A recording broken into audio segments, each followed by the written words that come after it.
What's up, boys? Today we're going to be taking a look at how Cure revolutionized TvZ. As most of you probably know, in the King of Battles tournament recently, he beat Raynor twice and Serral 3-0 in the same tournament, which looked impossible for a Terran for a while, like no one else managed. And he did this with a very interesting style. He brought a completely new style, and today I'm going to show you guys how that works. I've tried a little bit myself, not too much, but it actually felt quite good. Now, to add a little bit of context here, this was a best of 5, and Cure was already up 2-0, and this was also after Cure already beat Raynor twice in the same tournament. So this is definitely not a case of him surprising Serral. Serral knew this was coming, and Cure still smashed him with it. That was also what was really sick.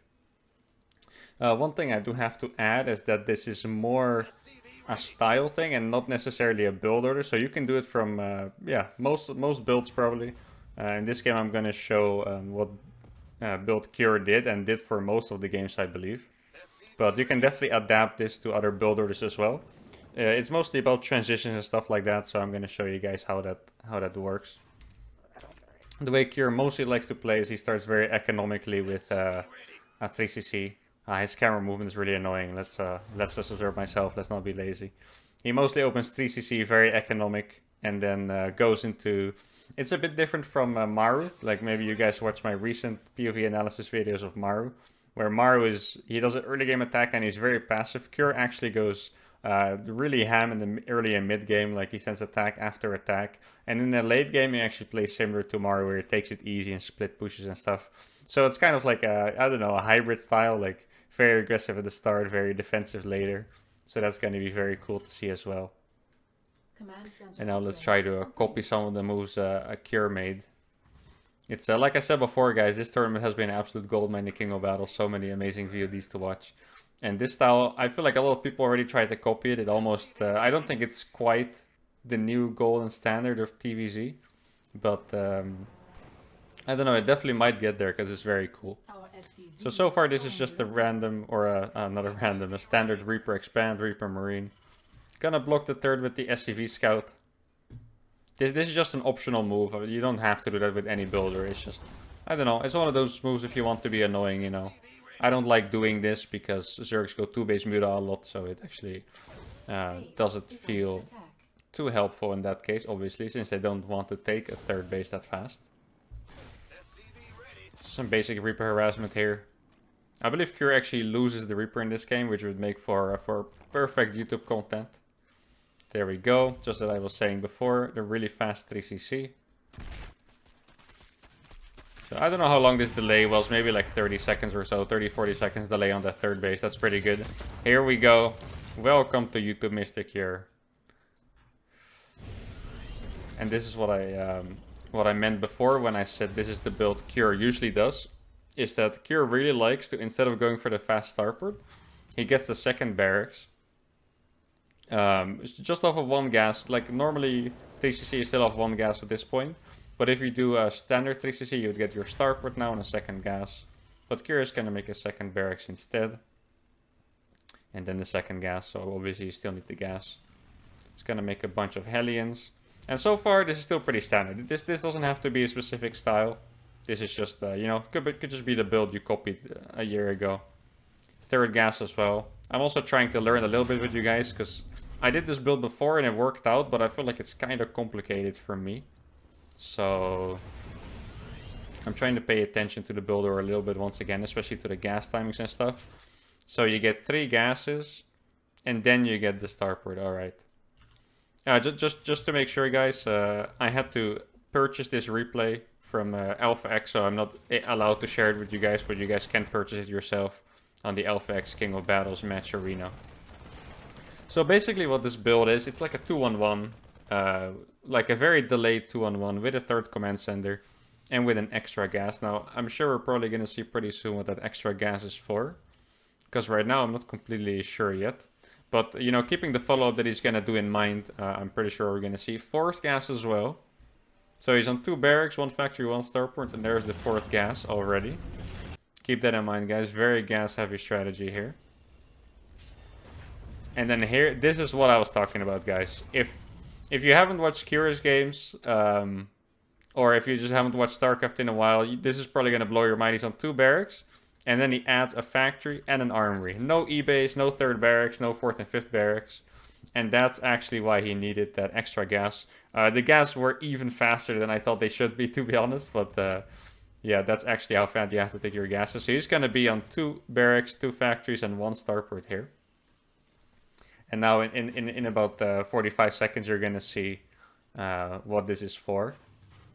Now, an important thing of Cure's play is that he does like to keep pressure from the start. So, and that's why this build is perfect for him, because you don't have the super pressure with the Hellions, but what you do have is the really fast 2 medevacs to be able to put pressure on the Zerg player. And, you know, keep creep down a little bit. But also keeping pressure is very important for follow-up attacks. Because if you have a little bit of... Oh, this is really cute, by the way. Look at he actually parked these Hellions here. So if Zerglings run by, this Hellion actually gets maximum damage and as little surface area as possible from the links. And now I forgot what I was talking about. But if you do an attack like this, it's very important to set your other attacks up as well. Because if you distract someone, another attack is likely to get in. If you don't do this medevac and just do this follow-up. Here you go, by the way. Reactor Tech Lab, very fast drilling claws.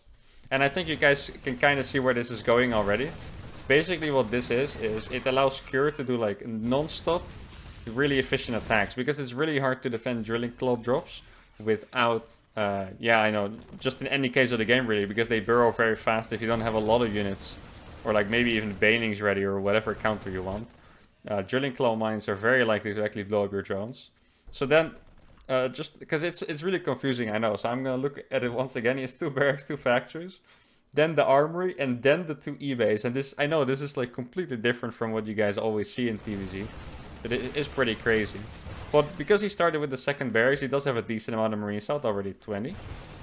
Maybe that's even more than normal with 3 barracks, just because he got the 2nd barracks so fast.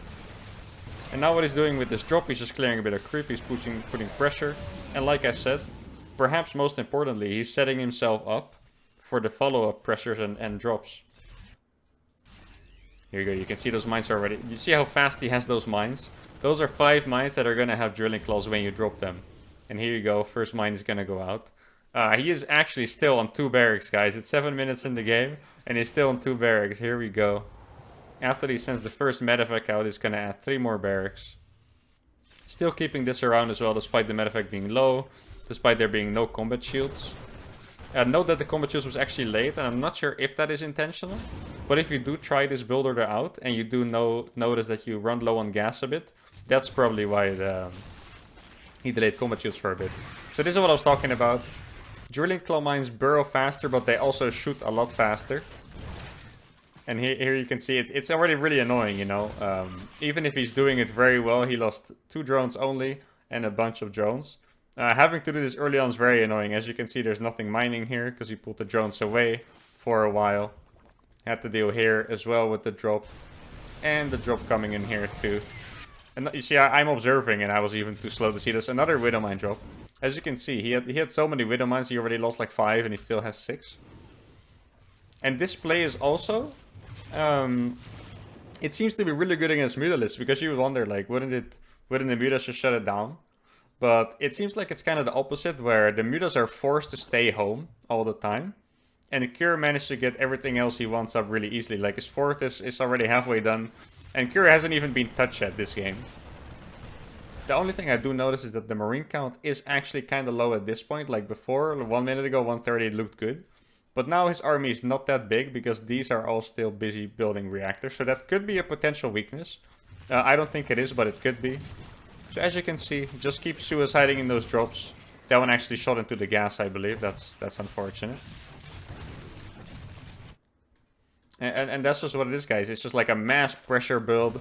Widow Mines keep coming in. And honestly, when this was happening, it was really crazy. Because like I said at the start of the video, these kind of players, Sharo and Raynor, haven't really been beaten by Terran in ages, really.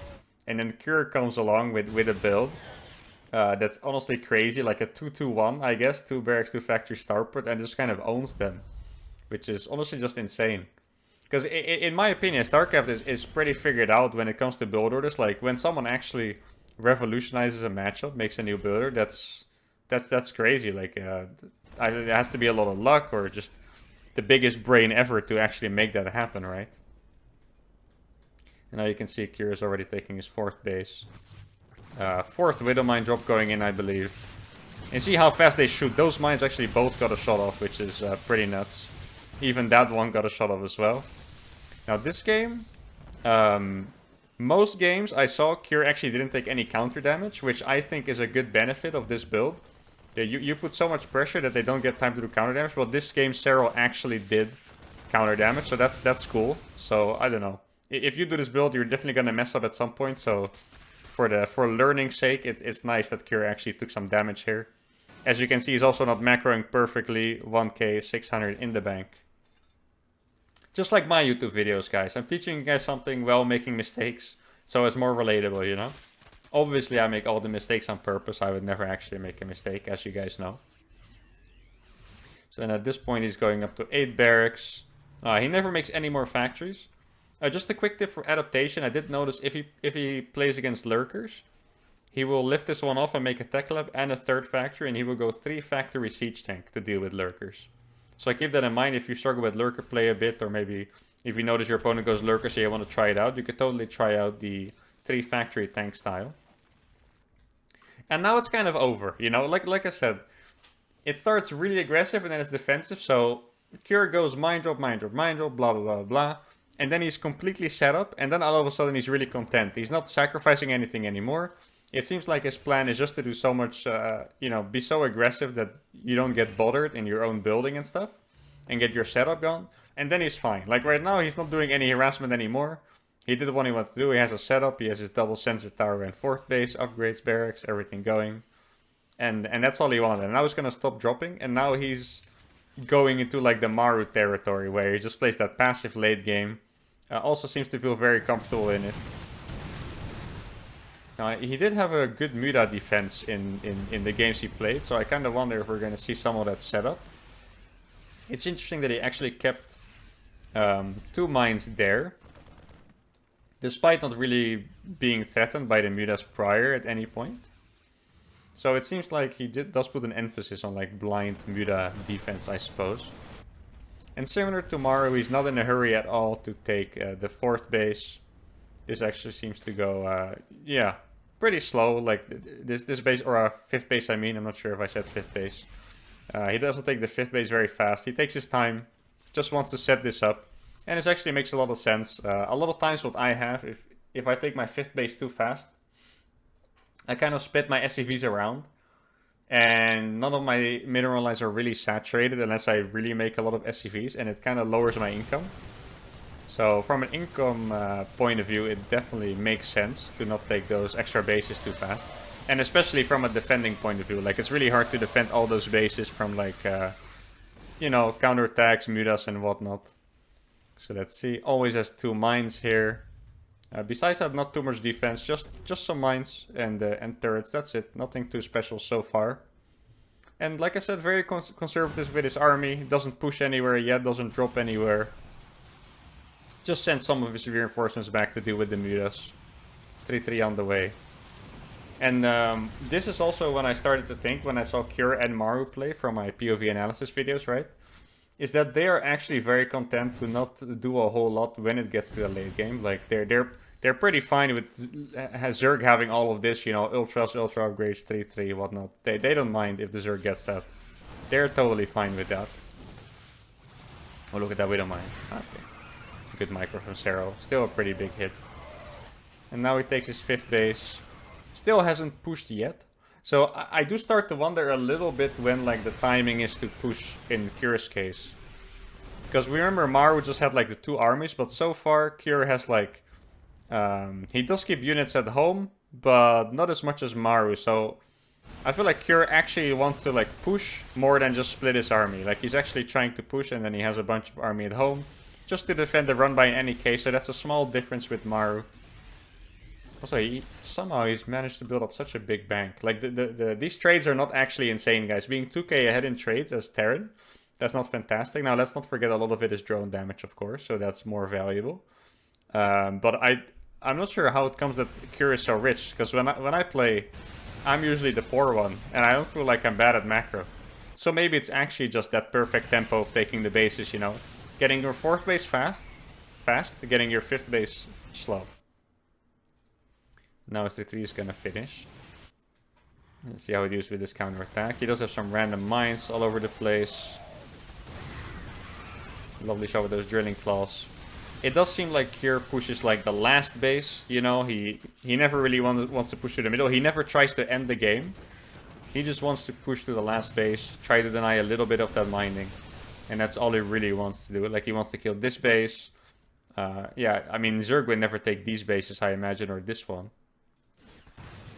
So he's probably going to push this base at some point in the middle. Because this one's actually pretty accessible, right? As you can see, there's a ramp here. The rocks are here, so you're pretty safe to push up.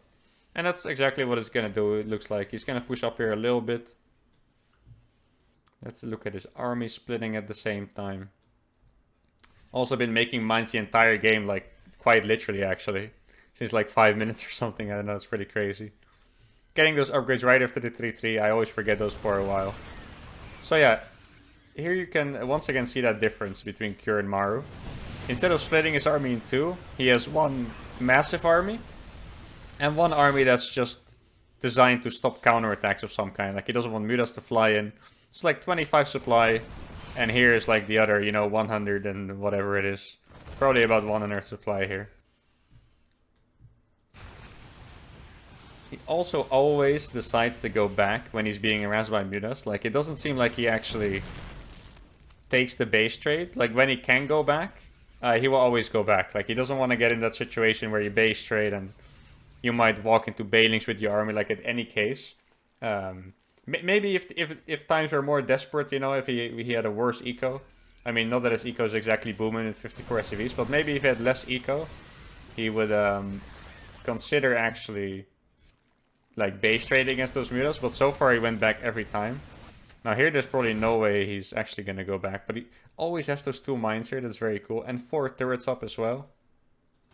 So no matter what, it doesn't seem like he over-defends. So, like, in my head, he defended the Mutas so well, I always figured he'd have like a Thor around or something, but it's like always just a bunch of turrets, 2 mines where the Mutas are likely to fly in. And that's actually pretty much it. 3 turrets at least at the exposed bases. So he killed this base off, and now he's actually pushing it to the next base. He doesn't really want to go onto creep though, as you can see. He much prefers to stay outside of creep range. Even if, like, this is not a big army. He didn't see the reinforcements yet. So that was a good decision. But he didn't let the small amount of Zerg army there bait him into actually attacking. Ooh. Sarah actually using a bunch of Mutas here. And Kira is actually just literally camping the edge of creep. Like, he's not doing anything. He hasn't done anything on the left side. He had like this little squad here all the time. Pretty disciplined army movement, very similar to Maru, I guess. I guess that's a Korean thing that we silly non-Koreans have to learn still. I have to say, it's really weird that he didn't mine this out fast. I actually lost a lot of games because I didn't mine this out. I probably recommend you to mine this out as soon as you're even like thinking about taking this base, to be honest. You know, if I look at it like this, because in the game this is like very hectic and it looks very tough to do, very APM intense, but for the last minute, Kira has literally just been sitting here on the edge of creep and not really doing anything. It looks like he's doing a lot because, you know, you look at the minimap and you see that Kira is like right there, you know what I mean? But in reality, he's just chilling here at the edge of creep, doesn't care. And if Zero attacks into him, he seems to be pretty confident it's going to be a good trade anyway. Which is, that's a lot of banelings. He did lose the Thors. Maybe he's barely going to win this fight, actually. Looks like. And then still has the small army and in the bottom left. And it seems like Kira is just getting the good trades because his army is well positioned. Because if, in theory, if you aim move 2 Terran and Zerg armies at each other, the Zerg army should probably win. Because Terran needs to like split and micro a little bit more. But Kira, like I said, he was here on the edge of creep. He already had kind of a concave. Here he was on the high ground. And because of that insane army positioning, he actually wins those fights. Where both parties were not paying too much attention. Interesting for me is actually that he went up to 11 barracks. I haven't been going past 8 barracks for a long time. But Kira actually goes up to 11 barracks. So he has these two factories since like the beginning of the game. but he doesn't make any more, but he does actually go up to 11 barracks in the late game. 11 barracks, 2 factories, 1 starport. And that's it. And then it's just Marine Marauder, roughly 50-50 ratio, Mine Medevac. Doesn't have too many orbitals even, really. Unlike Maru, he doesn't really seem to bother with that too much. I feel like Maru would have had 12 bases at this point. Like 12 orbitals, not bases, of course. And here you go again. Now I look at it closer, I do notice it very clearly that... like, in my head, he was actually splitting his army, you know. But every time, it's just this little squad of like 30 supply. And then the entire main army pushes on the outside. And all he's doing is denying bases, really. If Sarah wants to fight him off creep, he's okay with that, but he refuses to fight Sarah on creep. Here we go again with this little squad. And I don't know, if you look at this game, it feels like Kira has taken pretty much control of it already. Kira is on 6 bases, and Sarah is actually on 7. But these bases are so threatened all the time. Like this one only just got back up again. And this seems like a really annoying place to defend, really. This high ground, you know. He gets the base and goes away again. Once again, doesn't want to trade at all, just kill the bases. And what I do have to say, now I look at the Maru games, the Kira games, I think that maybe kind of underrated is how well they use the maps in particular, because a lot of times I end up talking about stuff like this. Like this might be very map specific, that he has the 6 base against 6 base, and he's pushing here exactly while denying this base, so Zero can never really be ahead in eco. But on another map it must be completely different, and I don't know if they just put like an emphasis on this, or if Maru and Kira just have like a particularly great instinct for this, but it does look like they are abusing the map perfectly in these cases. And alright, this is just easy trades for Kira, you know. Zero rushing back to defend. Some links trickling into the entire bio army with mines. Like Kira didn't even have to put any effort there to be able to get a good trade from that one. This army got smaller and smaller over time, by the way. Always just reinforcing on the top. Now finally a trade going Cyril's way, just because he had so many transfuses ready. But at the same time, this base gets owned again. It's really hard for Cyril to balance this in these games, I noticed. Like, you know, sometimes he lost the Mutas on one side, well, taking the fight on the other side. And now he finally took a good trade on the top side, and he lost his Ultra and the base and a bunch of drones over there. And right now I think Kira is probably just too rich. The income looks the same still. Kira maybe the slightest bit ahead, especially after killing that base. But he's gonna have to deal with this position being attacked over and over. And don't forget that Kira has like the planetary here. Like as you can see, it's not really that far away. For reinforcing this for Kira is actually very easy. And wow. And what can I say? I have to say, looking at this play, for me, it looks a little bit more copyable than Maru's play. I'm not sure what you guys think, but in any case, Kira has completely revolutionized TvZ with this mine drilling claws drop opener. It's been really insane to see people use that. I've seen people complain about it already, but who knows. I'm going to try it out a bit more. You guys should give it a shot as well. Anyway, thank you guys for watching this video. Don't forget to like and subscribe, and see you guys next time. Adios.